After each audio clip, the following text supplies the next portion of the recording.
Hello दोस्तों, आज आप लोगों को एक ऐसी सच्ची घटना सुनाने जा रहा हूं जो उत्तर प्रदेश के जिला संभल से जुड़ी है। यह घटना इतनी भयानक है कि सुनकर आपके रोंगटे खड़े हो जाएंगे। यह कहानी है चंदौसी कोतवाली क्षेत्र के पतरौआ रोड की। संभल मुख्यालय से लगभग 20 किलोमीटर दूर चंदौसी में ईदगाह के पास एक बड़ा गंदा नाला है जहां हमेशा गंदगी और पानी जमा रहता है। 18 नवंबर 2025 की शाम करीब 5 बजे की बात है। जूते का कारोबार करने वाला एक व्यापारी राहुल अपनी पत्नी रूबी से कहता है, मुझे कारोबार के बहुत जरूरी काम से बाहर जाना है, मैं कल शाम तक वापस आ जाऊंगा। तुम दोनों बच्चों को ख्याल रखना, खाना समय पर खाना और दरवाजे अच्छे से बंद कर लेना, क्योंकि बाहर का जो माहौल है वो ठीक नहीं है। यह कहकर राहुल घर से निकल जाता है, लेकिन बाहर नहीं जाता बल्कि घर के ही एक हिस्से में जाकर छिप जाता है। वह इंतजार कर रहा था कि रात हो और वह देख सके कि कहीं उसकी पत्नी उसके पीठ पीछे कोई गलत काम तो नहीं कर रही है। उसे अपनी पत्नी पर पहले ही शक था और जैसा उसने सोचा था ठीक वैसा ही होता है। रात के लगभग 11 बजे जब दोनों बच्चे 12 साल का बेटा और 10 साल की बेटी सो चुके थे, घर का मुख्य दरवाजा खुलता है।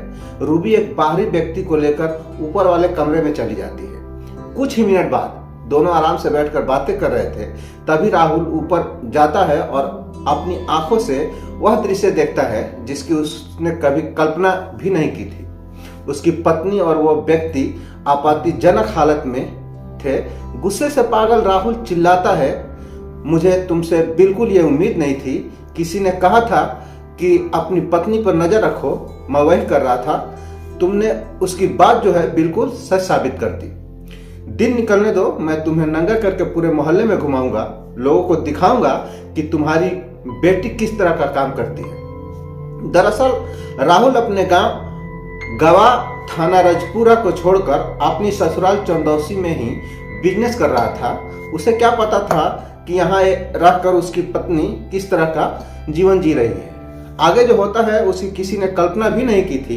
राहुल की धमकी सुनकर रूबी और उसका प्रेमी गौरव डर जाता है। दोनों माफी मांगते हैं, लेकिन राहुल नहीं मानता। तभी मौका देखकर रूबी हथौड़ा उठाती है और गौरव जो है वो अपने हाथ में एक लोहे की रड ले लेता है। दोनों मिलकर राहुल के सिर पर जोर जोर से वार करते हैं। कुछ ही पलों में राहुल जमीन पर गिर कर मर जाता है। अब दोनों के सामने सबसे बड़ा सवाल यह था कि लाश को कैसे ठिकाने लगाया जाए। वे रात भर इंतजार करते हैं। अगले दिन सुबह घंटा घर मार्केट जाते हैं, वहां से 2 बड़े बैग खरीदते हैं, जिसका एक का कीमत 450 रुपया होता है और दूसरे बैग का कीमत जो होता है वो 700 रुपया होता है। और इन दोनों बैग का जो पेमेंट करते हैं वो UPI से पेमेंट करते हैं। साथ ही वो एक ग्राइंडर मशीन भी लेते हैं। घर लौटकर सबसे पहले ग्राइंडर से राहुल की गर्दन को काटते हैं, फिर दोनों हाथ और दोनों पैर अलग कर देते हैं। धड़ को एक बैग में पैक करते हैं और दूसरे बैग में बाकी के हिस्से को पैक कर देते हैं। धड़ वाला जो बैग को वो बाइक पर रखकर घर से करीब 100 किलोमीटर दूर ईदगाह के पास वाले नाले में फेंक देते हैं। उन्हें लगता है कि धड़ से पहचान होना मुश्किल है। फिर वह एक कार किराए पर लेते हैं जिसका नंबर UP 15 CK 4266 होता है। ड्राइवर को कहते हैं कि हमें बबराला राजघाट गंगा नहाने जाना है। रास्ते में मौका मिलते ही दूसरा बैग जिसमें सिर, हाथ और पैर थे गंगा में बहा देते हैं। 15 दिसंबर 2025 की सुबह करीब 9 बजे कुछ राहगीरों को नाले से तेज दुर्गंध आती है।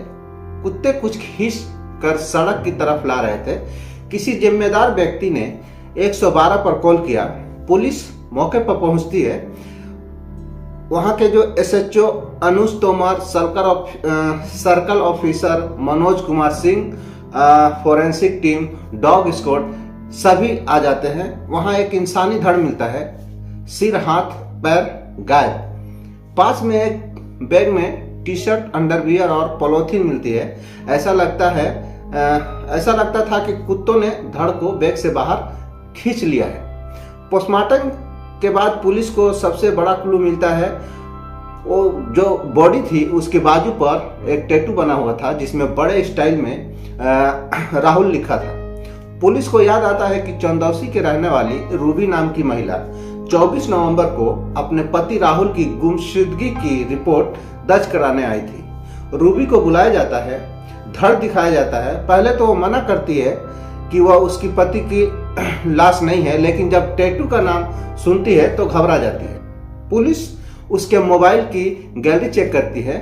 एक सेल्फी में राहुल ठीक वही टी शर्ट पहन नजर आता है जो बैग में मिली थी।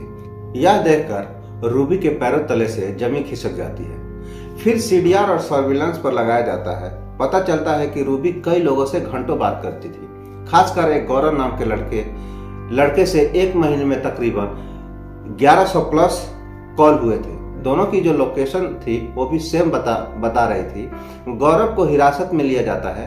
पूछताछ में वो टूट जाता है और पूरी कहानी बता देता है। 22 दिसंबर 2025 को पुलिस पूरा घटनाक्रम खोल देती है। रूबी और गौरव आज जेल में हैं, लेकिन सबसे बड़ा सवाल यह है कि राहुल के दोनों मासूम बच्चे अब क्या करेंगे, उनकी परवरिश कौन करेगा। दोस्तों, इस पूरी कहानी को सुनाने का मकसद किसी का दिल दुखाना नहीं है, किसी को परेशान करना नहीं है, बल्कि आप लोगों को जागरूक करना है, सचेत करना है। समाज में ऐसे लोग भी रहते हैं जिनकी कल्पना हम नहीं कर सकते। यह घटना बताती है कि बेवफाई और गुस्सा कितना खतरनाक हो सकता है।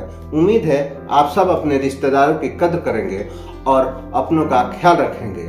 अगर आपको यह स्टोरी पसंद आती है तो लाइक करें, चैनल को सब्सक्राइब करें और बेल आइकन दबाना ना भूलें। मिलते हैं अगली सच्ची क्राइम स्टोरी के साथ। तब तक के लिए सुरक्षित रहें, खुश रहें। जय हिंद।